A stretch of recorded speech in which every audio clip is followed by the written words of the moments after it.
A very good morning and a very good afternoon to all of you and welcome you again in another session of biology class। और आज की class में हम बात करेंगे female reproductive system की बात करेंगे, मादा जनन तंत्र के बारे में बात करेंगे। ठीक है, तो मनुष्य का जो ह्यूमन का जो मनुष्य का जो मादा जनन तंत्र भी कई अंगों का बना होता है। जो मादा गेमेट्स के निर्माण के साथ साथ कुछ हार्मोन्स का भी स्त्राव करता है, जिसे सेकेंडरी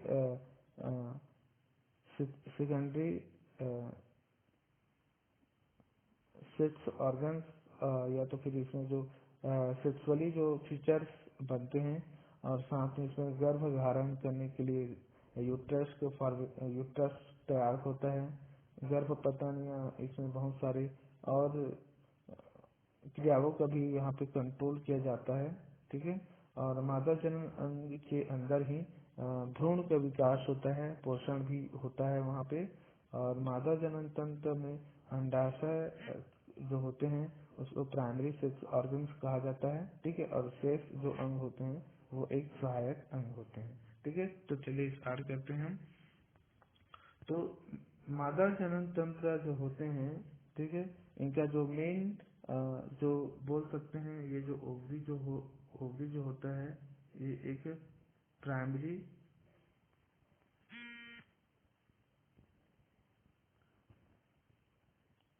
प्राइमरी सेक्स ऑर्गन्स होता है। फीमेल का प्राइमरी सेक्स ऑर्गन्स होते हैं ये।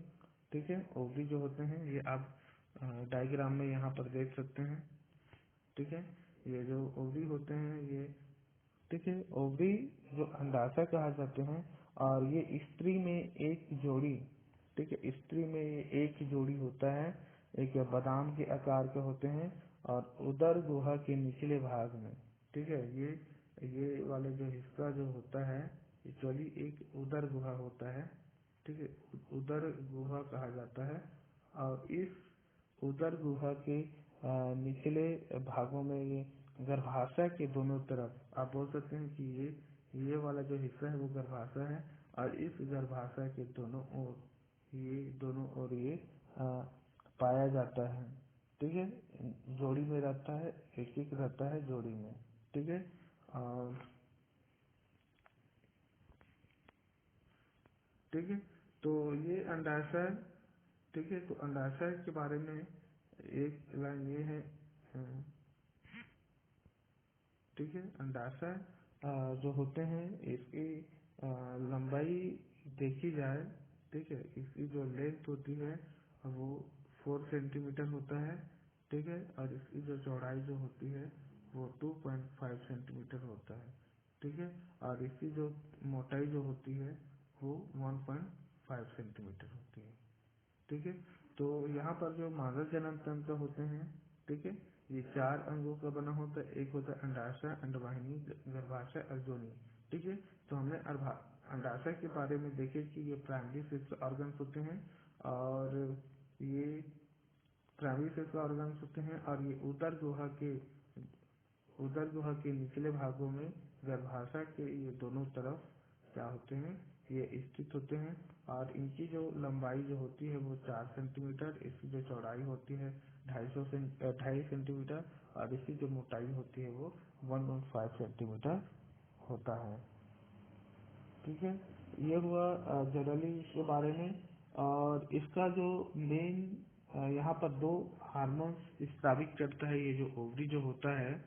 ठीक है, हार्मोन्स को स्रावित करता है ये ओवरी। ठीक है, यहाँ पर जो हार्मोन्स जो होता है, एक हार्मोन जो होता है वो होता है एस्ट्रोजन हार्मोन। ठीक है, एस्ट्रोजन हार्मोन, और एक जो हार्मोन्स होता है वो होता है प्रोजेस्टेरॉन हार्मोन। ठीक है, तो ये 2 प्रकार के हार्मोन्स तो ये स्रावित करता है। ठीक है,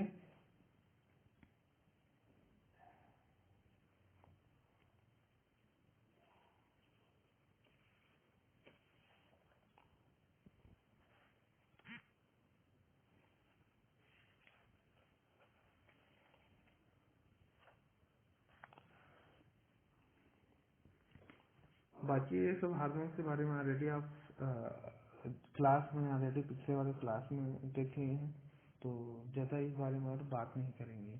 ठीक है, चलिए इसके बाद नेक्स्ट जो होता है वो होता है अंडवाहिनियाँ। अंडवाहिनी कहते हैं, ठीक है, इंग्लिश में इसको बोलते हैं ओविडक्ट कहा जाता है, ओविडक्ट। इसका एक और नाम है, ठीक है, इसको फेलोपियन ट्यूब भी कहा जाता है, फेलोपियन फेलोपियन ट्यूब भी कहते हैं। ठीक है, तो ये आप डायग्राम में इसको फेलोपियन जो ट्यूब होते हैं इसको ये डायग्राम में आप देख सकते हैं। ठीक है, ये फेलोपियन ट्यूब, ये है फेलोपियन ट्यूब। ठीक है, तो जो फेलोपियन जो ट्यूब जो होते हैं ये डायग्राम में दिख रहा है आपको। तो फेलोपियन जो ट्यूब्स होते हैं ये अंडवाहिनी को डिम्बवाहिनी भी कहा जाता है। ठीक है, और ये स्त्रियों के शरीर में दो अंडवाहिनी पाए जाते हैं, ये आप डायग्राम में देख सकते हैं। ठीक है, ये इस साइड ये एक है और ये दूसरा। ठीक है, तो फीमेल बॉडी में ये दो पाए जाते हैं। ये गर्भाशय है, इस गर्भाशय की ऊपर की ओर, ठीक है, गर्भाशय के ऊपरी किनारों से ये दोनों ओर स्थित होते हैं। और यहाँ पे क्या होते हैं, ये जो अंडाशय ओवरी जो होते हैं ये अंडाशय यहाँ से जुड़े हुए रहते हैं। ठीक है, इसलिए इसमें अंडवाहिनी का जो मेन फंक्शन देखा जाए, ठीक है, मुख्य यदि इसका मुख्य कार्य देखा जाए, ठीक है, अंडवाहिनी का मेन कार्य देखा जाए तो इस मुख्य जो कार्य होते हैं वो अंडाशय से अंडाणुओं का स्टोरेज करता है और निषेचन होने तक उनका भंडारण और साथ में पोषण करने का काम करते हैं। ठीक है, मैं इसको यहाँ पर लिख देता हूँ। ठीक है, कार्य फंक्शन। ठीक है, अंडाशय का मेन जो फंक्शन बताया कि अंडाणु जो होता है, जो अंडाशय में निकलते हैं अंडाशय से, तो अंडाणुओं को क्या करता है, ये संग्रहण करने के काम करता है, संग्रह करने के काम करते हैं। और साथ में जब निषेचन होने के उसको भंडारण करेगा और साथ में उसको पोषण प्रदान करने का काम करता है जो अंडवाहिनी जो फेलोपियन ट्यूब होता है। ठीक है, और मेल के जो स्पर्म के द्वारा स्त्रियों के जो ओवम का निषेचन जो होता है यही अंडवाहिनी में ही होता है। ठीक है, और इसके पश्चात वो निषेचित अंडाणु जो होता है वो यूट्रस में प्रवेश कर जाता है और शिशु के रूप में वो जन्म होने तक उसी गर्भाशय में ही विकसित होता है। ठीक है,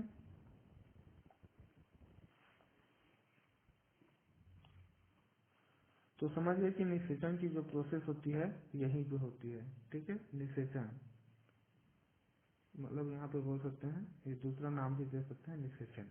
ठीक है, इसके बाद है गर्भाशय।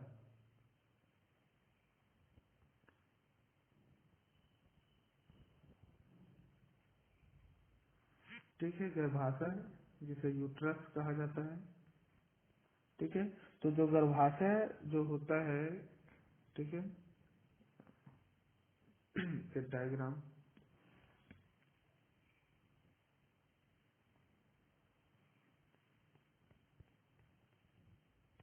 देखिए।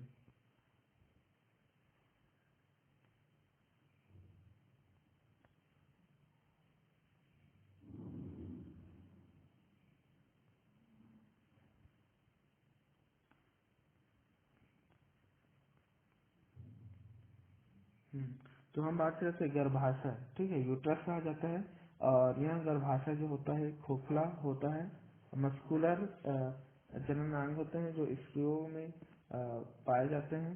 ठीक है, ये जो मूत्राशय वाला जो यूरिनरी और जो रेक्टम के मध्य में स्थित होता है। ठीक है, ये है गर्भाशय। ठीक है, ये जो संरचना जो दिखाई दे रहा है, यहाँ पर जो संरचना है वो एक गर्भाशय का संरचना होता है। ठीक है, इसके बारे में थोड़ा सा और देखें तो जो गर्भाशय होता है वो एक नाशपाती के समान होता है, नाशपाती। ठीक है, गर्भाशय जो होता है नाशपाती के समान रचना होते हैं, और ये जो होता है ये लगभग 7 सेंटीमीटर लंबा होता है। ठीक है, इसकी जो लंबाई है, ठीक है, वो 7.5 सेंटीमीटर होता है, और इसकी जो चौड़ाई जो होती है वो 5 सेंटीमीटर होती है। ठीक है, और इसकी जो मोटाई जो होती है, थिक लेयर होता है, वो 3.5 सेंटीमीटर का होता है। ठीक है, और ये उदर गुहा के पेल्विक रीजन्स में होते हैं, और इसके आगे की तरफ यूरिनरी ब्लैडर होते हैं, और पीछे की तरफ ये रेक्टम में स्थित होता है। ठीक है, और गर्भाशय का जो निचला जो सिरा होता है वो संकरा जो होता है, और एक उभरा हुआ भाग होता है, जिसे ये उभरा हुआ जो भाग होते हैं उसे कहा जाता है ग्रीवा, कहा जाता है, सर्विक्स कहलाता है। ठीक है, और ये बाद में नीचे में ये योनि में जाके वेजाइना में जाके ये ओपन होता है। ठीक है, तो गर्भाशय, इसके बाद देख लेते हैं कि इस मुख्य कार्य क्या है। ठीक है, यूट्रस का जो मेन जो फंक्शन जो होता है, ठीक है, ये क्या करता है, निषेचित जो अंडाणु होते हैं उसको क्या करते हैं, भ्रूण बनने तक। ठीक है, भ्रूण बनने और उसके विकास के लिए, ठीक है, भ्रूण बनने के लिए और इसके विकास, ठीक है, भ्रूण बनने और विकास के लिए वो उसको स्थान प्रदान करता है। ठीक है, और इस कार्य हेतु गर्भावस्था में इसका जो कैविटी जो होता है वो फैलती है, और इसकी जो दीवार जो होती है वो पतली होती है और स्ट्रॉन्ग प्रदान करता है। ठीक है,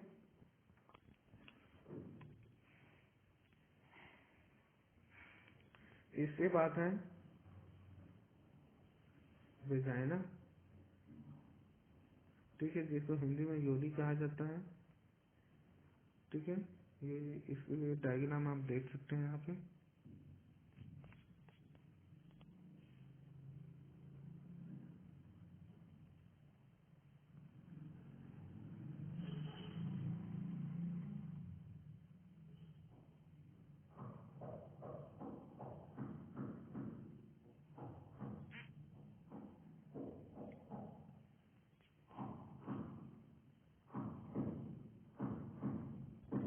ठीक है,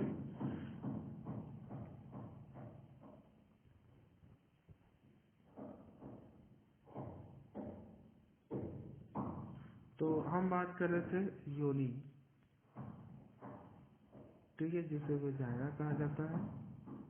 ठीक है, तो योनि जो होता है, वेजाइना जो होता है, ये फीमेल का मेन जनन अंग होता है, और जो गर्भाशय, ये जो गर्भाशय है, ठीक है, इस गर्भाशय ग्रीवा से इस सर्विक्स वाले जो पार्ट होते हैं, सर्विक्स से शरीर के बाहर फैला हुआ होता है, और यहाँ एक पेशी संकोचनशील संरचना होता है जो शरीर के बाहर खुलती है।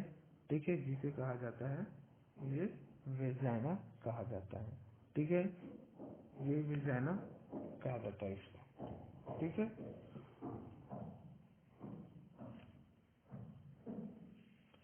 इसके बारे में और हम ज्यादा डिटेल और आगे नहीं जाएंगे, हम लोग बस नहीं इसके बारे में बात करेंगे। ठीक है, तो वेजाइना जो होता है, मैंने बताया कि एक संकरी नली होती है, पैसिव तक की बनी होती है, और ये गर्भाशय की ग्रीवा से जुड़ा हुआ रहता है, जबकि दूसरा जो सिरा जो होता है वो मादा जनन छिद्र के रूप में वो बाहर खुलता है वो। ठीक है, और इसका जो मेन कार्य जो होता है, ठीक है, इसका जो मेन कार्य जो होता है, ठीक है, क्योंकि जब पॉपुलेशन की जो प्रोसेस जब होता है, ठीक है,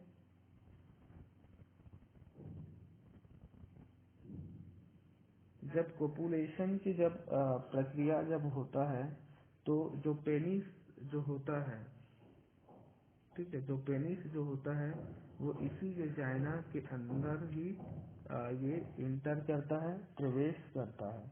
ठीक है, और प्रवेश जब करता है तो वहां पर क्या होता है, जो स्पर्म जो होता है,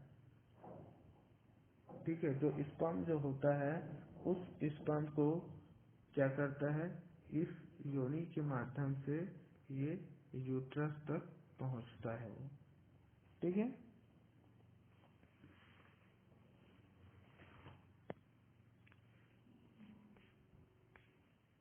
चलिए इसके बाद हमारा जो नेक्स्ट जो टॉपिक है वो है मादा प्रजनन चक्र, या जिसे ऋतु स्त्राव भी कहा जाते हैं, माहवारी भी कहा जाता है, रजोधर्म भी, या मेंस्ट्रुअल साइकिल भी कहा जाता है। ठीक है, तो चलिए ये जो प्रोसेस जो होता है, ये प्रत्येक इसी के जो प्रजनन काल होते हैं, जो प्रजनन जो काल होते हैं जनरली जो 12-13 साल से लेके जो 40 से 45 साल तक के जो पीरियड होते हैं, उसमें गर्भावस्था को छोड़ के, ठीक है, ये लगभग 26 से, ठीक है, लगभग 26 से लेके 28 दिनों, ठीक है, दिनों तक की एक अवधि होती है। और ये गर्भाशय से एक ब्लड तथा इससे आंतरिक दीवार की श्लेष्मा का ये क्या करते हैं, स्रावित करते हैं, और यह 3 से 4 दिन तक चलने वाली प्रक्रिया होते हैं। ठीक है, 3 से 4 दिन तक चलने वाली प्रक्रिया होते हैं, जिसे मासिक धर्म या मेंस्ट्रुअल या मेंसी के नाम से भी जाना जाता है। ठीक है, तो यह जो निश्चित समय काल पे बार बार होता है, इसी कारण ही इसे मासिक चक्र भी कहा जाता है। ठीक है, और इसरो में 40-45 वर्ष के बाद ये क्या हो जाते हैं, बंद हो जाता है। ठीक है, तो मासिक चक्र जो होता है वो ऋतुस्राव जो होता है वो 12-13 वर्ष की लड़कियों में शुरू होता है, और इसका शुरू होना बाल्यावस्था के अंत को ये व्यक्त करता है। ठीक है, और इसके प्रारंभ होने के बाद से ही गर्भ धारण हो सकता है, और स्त्रियों में ये माह में केवल एक बार ही ओव्यूलेशन होता है। ओव्यूलेशन का मतलब यहाँ पे आप डायग्राम में देख सकते हैं, ओव्यूलेशन का ये है, ओव्यूलेशन अंडोत्सर्ग कहा जाता है। ठीक है, तो जो ओव्यूलेशन होता है, जिसे ये तीसरा नंबर के जो पॉइंट है, अंडोत्सर्ग करता है। यहाँ जो ओव्यूलेशन दोनों अंडाशयों में बारी बारी से होता है, और ओव्यूलेशन के बाद जो ओवम होता है वो अंडवाहिनी में आता है, जहाँ पर इसका निषेचन होता है, और निषेचन के बाद निषेचित जो अंडाणु होता है वो गर्भाशय में स्थापित हो जाता है। ठीक है, गर्भाशय में स्थापित हो जाता है, और कुछ दिनों के बाद ये मरकर मतलब वहाँ पर वो निषेचित नहीं हो पाता है। ठीक है, किन्हीं भी कारणों से वो निषेचित नहीं हो पाता है, तो गर्भाशय में स्थापित होता है, और वो कुछ दिनों के बाद वो मरकर वो गर्भाशय के जितना भी इंटरनल मेम्ब्रेन्स होते हैं वो घाव बनते हुए वो बाहर आ जाता है। और ये जो प्रक्रिया होती है वो 3 से 4 दिनों तक ये ब्लीडिंग के रूप में होता रहता है, जिसे ही ये ऋतुस्राव कहा जाता है। और ऋतुस्राव के लगभग 9 दिन के अंदर में गर्भाशय की दीवार फिर से वो रिपेयरिंग हो जाता है। ठीक है, फिर ओवम के निषेचित हो जाने के बाद गर्भावस्था तक ऋतुस्राव नहीं होता है। ठीक है, और यहाँ पर मेन जो हार्मोन्स जो वहाँ पर कंट्रोल करने का काम करता है वो होता है एस्ट्रोजन। जो हार्मोन्स होता है वो पार्टिसिपेट करता है, उसको कंट्रोल करने का काम करता है। ठीक है, तो इसके बारे में और मैंने पीडीएफ में बताया है कि जो ये होता कैसे है, ये एस्ट्रोजन हार्मोन किस तरह से उसको कंट्रोल करने का काम करते हैं। ठीक है, तो ये यहाँ पर शुरू कैसे होते हैं ऑलरेडी मैंने देख सकते हैं कि जो ये ऑलरेडी मैंने क्लियर कर ही दिया था कि किशोरावस्था में पहुंचते हैं तब उसमें अंडाशय एस्ट्रोजन और प्रोजेस्टेरोन नामक हार्मोन उत्पन्न करते हैं, और ये हार्मोन्स की वजह से हर महीने ही यहाँ पर गर्भाशय एक मोटी होने लगती है। ठीक है, और यहाँ पर एक उत्पन्न करते हैं, और लड़की माहवारी के समय यदि यह संबंध स्थापित नहीं करते हैं तो गर्भाशय की जो परत होती है वो मोटी होकर गर्भावस्था के लिए तैयार हो जाती है, और बाद में वो टूट कर बाहर निकल जाते हैं। ठीक है, तो ये इस तरह से ये प्रक्रिया इनमें होता है।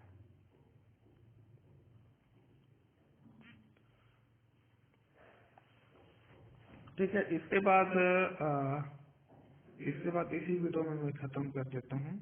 ठीक है, इसके बाद क्या होता है कि जब निषेचित होने के बाद जब भ्रूण का फॉर्मेशन जब होता है, ठीक है, जब फॉर्मेशन जब होते हैं तो यहाँ पर देख सकते हैं कि जो एम्ब्रियोनिक जो बच्चे का जो डेवलपमेंट होते हैं वो अलग अलग एक्चुअली अलग अलग जो कंडीशन होते हैं जहाँ पर इनका जो स्टेज जो होता है वो स्टेज अलग अलग स्टेज होता है।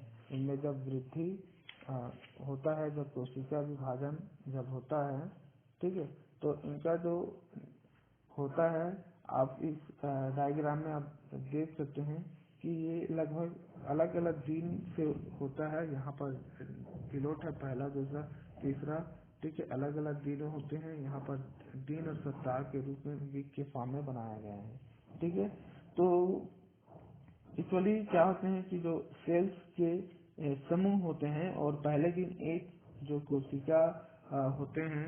इसके लिए एक मैं और डायग्राम यहाँ पे इंसर्ट कर देता हूँ, ये वाला डायग्राम।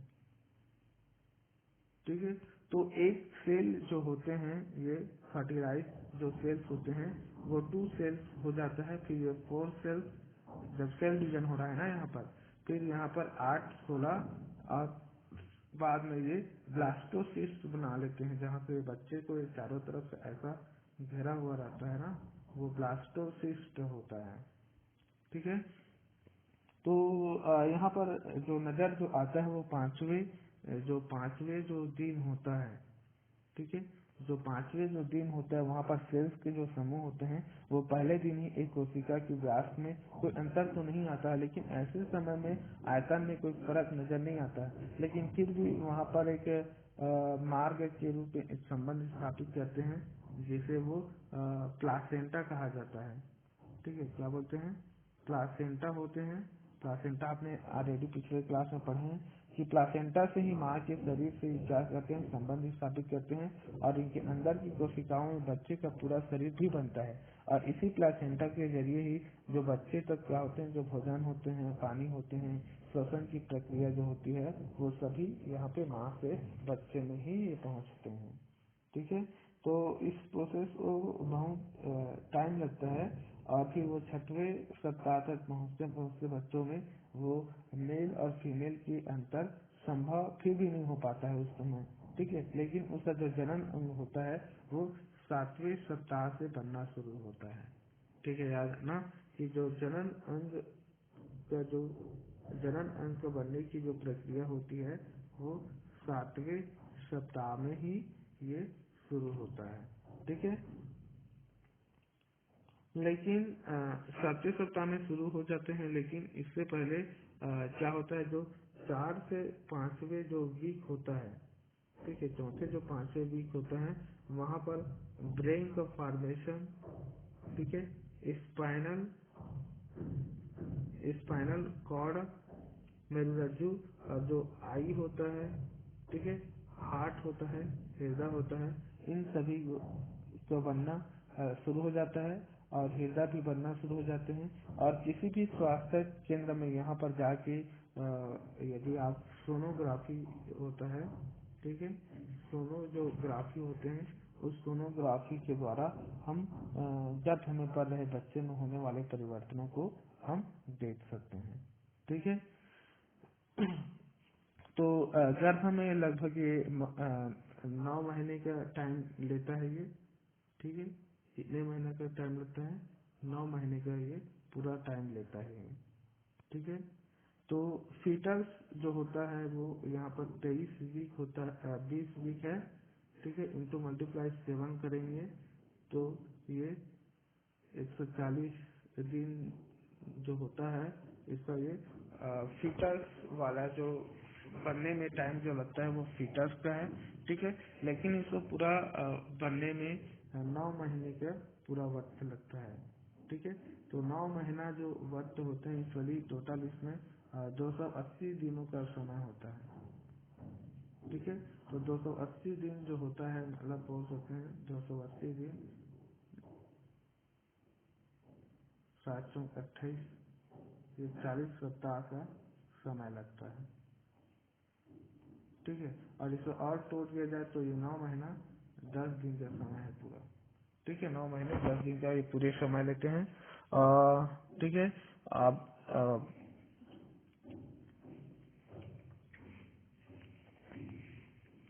ठीक है, बाकी और इसके बारे में आप किताब में पढ़ लेना, और मैंने आपको और पीडीएफ भी भेजा है, और बाकी कुछ भी डाउट हो तो आप पूछेंगे आप।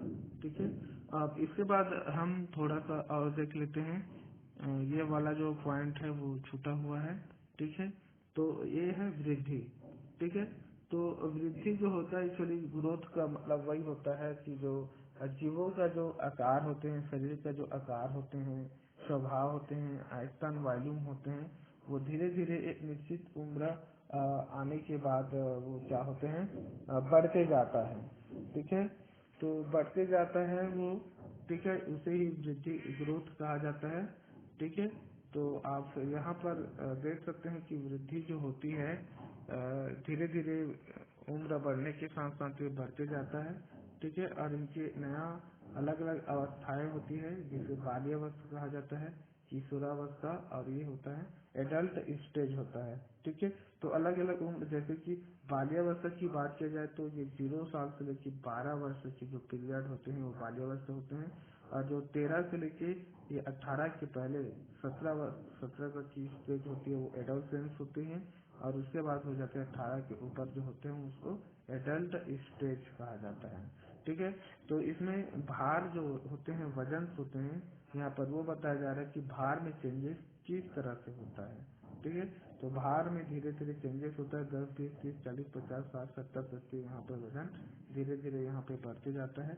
और यहाँ पर जो यूट्रस होते हैं, यूट्रस पे भी उसका जो आकार होता है वो चेंजेस वो दिखाई देते हैं। ठीक है। तो इसके बाद जो होता है वो डेवलपमेंट होता है, परिवर्धन कहा जाता है। तो परिवर्धन का मतलब होता है कि जो वृद्धि होता है वो एक निश्चित आकार में वो बढ़ता है, जिसे परिवर्धन या इसी को ही विकास कहा जाता है। ठीक है।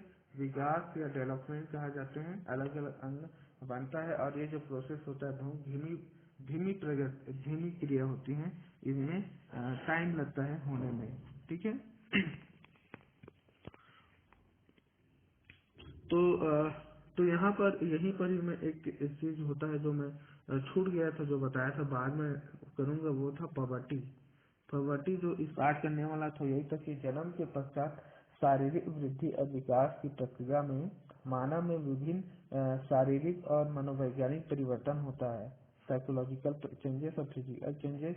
तो जो बचपन, जो चाइल्डहुड और जो एडल्टहुड के मध्य की जो अवस्थाएं होती है वो एडल्ट होती हैं, है ना। तो एडल्ट सेंस। ठीक है। और हम किशोर भी कहा जाते हैं। ठीक है। और इस अवस्था में जो शारीरिक वृद्धि की जो दर होती है वो तीव्र होती है, और लड़के और लड़कियों में बहुत सारे यहाँ पर प्रजनन चरण का जो होता है वो स्टार्ट होता है। ठीक है। और यौवन जो आरंभ होता है वो किशोरों की जो अवस्था होती है, और जब ये प्रजनन हेतु शारीरिक रूप से मैच्योरिटी होने लगते हैं। और यदि हम इंडिया की बात की जाए तो यहाँ पर लड़कों में ये 12 से 16 वर्ष और लड़कियों में 10 से 12 वर्षों में ये शुरू हो जाते हैं। ठीक है। इसको मैं यहाँ पर और बता देता हूँ, इसको 2 भागों में डिवाइड करके। ठीक है। कि ये बॉय है, ठीक है, और ये है गर्ल है। ठीक है। इनमें जो स्टार्ट जो होता है, ठीक है, वो लगभग 12 से लेकर 16 वर्ष की उम्र में होता है, एज में। और यही गर्ल्स में बात किया जाए तो ये लगभग 10 से 12 वर्ष की स्टेज में ये शुरू हो जाता है। ठीक है। और इनमें बात किया जाए कि चेंजेस क्या होता है, तो जो लेंथ जो होता है, लंबाई जो होता है, लेंथ होता है, वो वृद्धि होता है, पसीना आना। ठीक है। और पसीना वगैरह जो आता है, वृद्धि होते हैं शरीर के आकार में। ठीक है। पसीना आना, वृद्धि होना,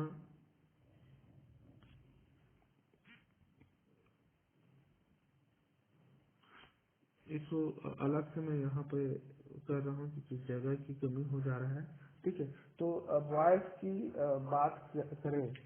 ठीक है, तो वॉइस में जो होता है, एक्चुअली बताया कि 12 से लेके 16 वर्ष की आयु में ये होता है।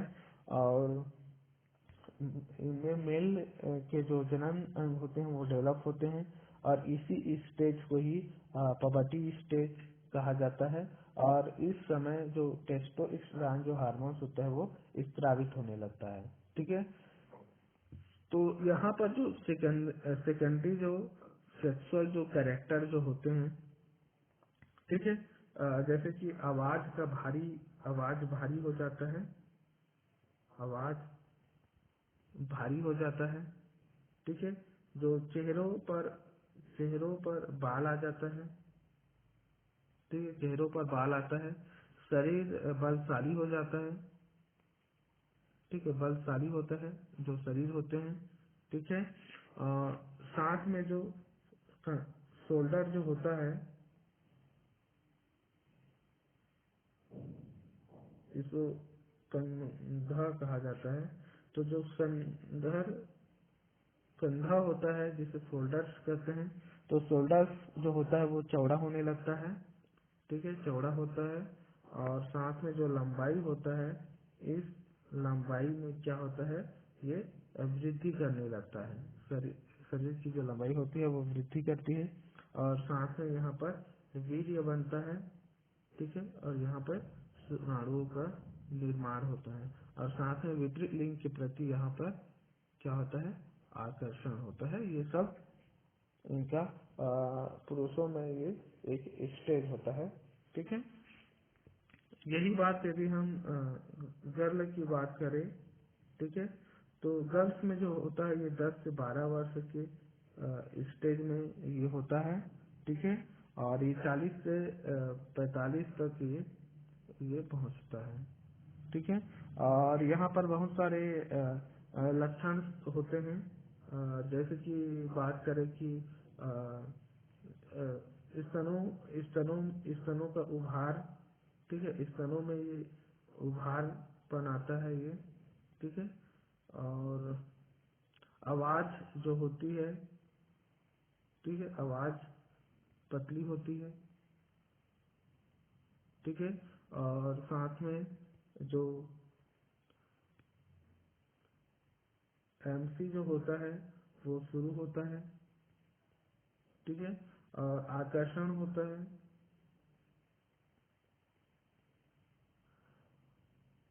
और ठीक है, शरीर का आकार, शरीर में हल्का सा बाल आ जाता है, बाल आते हैं। ठीक है, और एक और है लास्ट पॉइंट। ठीक है, जो जांग जो होता है। ठीक है, वो थोड़ा सा चौड़ा हो जाता है और थोड़ा मोटा होते हैं।